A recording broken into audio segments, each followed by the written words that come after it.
Hi అన్న. మధ్యాహ్నం కాలే అడిగేలా ఉన్నా చూడొచ్చాను. ఇప్పుడు బెడ్ అయితే వేస్తున్నాను.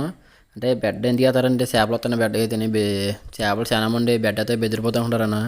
బెడ్ అయితే చేపలు బెదరవు అన్న. మధ్యాహ్నం అయితేనే బెడ్ మీద చేపలు వస్తాయన్న. చూడొచ్చాను. వీడియో లాస్ట్ ఉన్నాను. శనా ఇంట్రెస్ట్ ఉంటుంది. శనా చేపలు ఆడాను. అన్ని చేపలు చెప్తాను. అన్ని రకాల చేపలు చెప్తాను.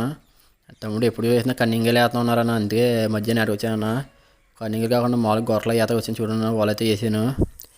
కాలువ వచ్చి కుప్పనగూడు కాలువ అనేది కుప్పనగూడు అనేది కుప్పనగూడు కాలువ ఏటకు వచ్చామన్నా. వాళ్ళు వేసే వాళ్ళు ట్రై చేయండి అన్న. ఒకసారి బెడ్ వేసి వాళ్ళ ఏట అయితేనే బెడ్ మీద చేపలు ఆడతాయినా.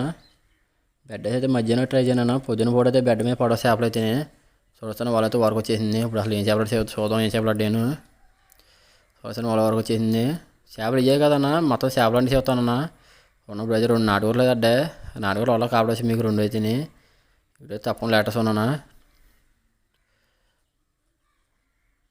చేపలు తెగొన్నా మొత్తం చేపలని అవన్నీ బెడ్ మీద వేసానన్నా. బెడ్ వేసి చూడొచ్చాను చేపలు. అందులో శీరావతలు ఉన్నాయి. మామూలుగా పిల్లబి కూరలు ఉన్నాయి. నాటుకూరలు ఉన్నాయన్న. సో నన్ను చేపలు అయితే దగ్గర నుంచి అయితేనే చూడొచ్చాను. ఒకసారి ట్రై చేయండి. మీరు కూడా వాళ్ళు వేసేవాళ్ళంటే బెడ్ వేసేయండి. వాళ్ళు అయితే ఏట అయితేనే మధ్య నుంచి. సరే అందరు బాగుంటా అన్న. వీడియోనైతే లైక్ కూడా ఫాలో కొట్టినా. ఫాలో కొట్టడం మటుకు మర్చిపోకుండా. సరే అందరు బాగున్నా.